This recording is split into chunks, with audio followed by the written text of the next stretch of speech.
When you look at this ball club now, and you're in the hot seat now, getting ready to go into the Crosstown Classic, your first opportunity at this, it's got to be exciting for you. No, it is, and this whole run has been unbelievable. You know, we go to Boston, now we come here for this series with the Yankees, you know, and it's like, oh yeah, by the way, you're playing the Sox tomorrow. So, no, I mean, I look forward to it, and you know, something special for the city. We've got all sorts of rivalries, as do they, but not many as good as us against them, so I look forward to it. Well, let's talk about the challenge that you faced. I mean, you know, we came in with a roster, and then all of a sudden that roster changes dramatically on you. Now, let me tell you my theory.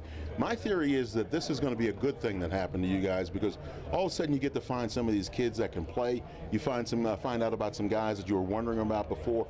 Everybody gets healthy, and then you can't pick and choose. You know, you got so many guys there. You say, "Gee, who do I take?" No, and that's a perfect. I mean, that is the silver lining, because it has been tough. But kids, you're right. Kids got opportunity, got a chance to get exposed at this level and find out what Wrigley and what the big leagues is all about, and that's going to be huge for the future. And also, you know what, Dan?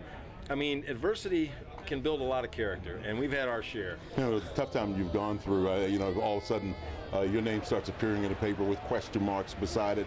And then suddenly, you know, you get a vote of confidence. Both of you and Jim Hendry get a vote of confidence from the Ricketts family.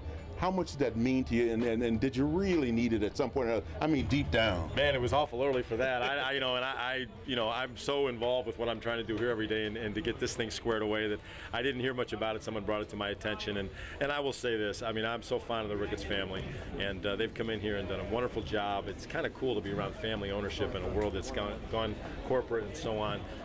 They are true fans and good owners, and I'll take all the support I can get, as will we, whether it's from them, the fans, or anything else. So this is a good community, and they're obviously leading the way and doing a big part. So I'll take all the help I can get. And let's talk about philosophy for a moment in terms of how you deal with players.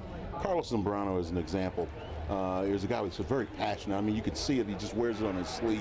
In terms of somebody like him, and maybe somebody more subdued, do you handle your players differently? I mean, individually?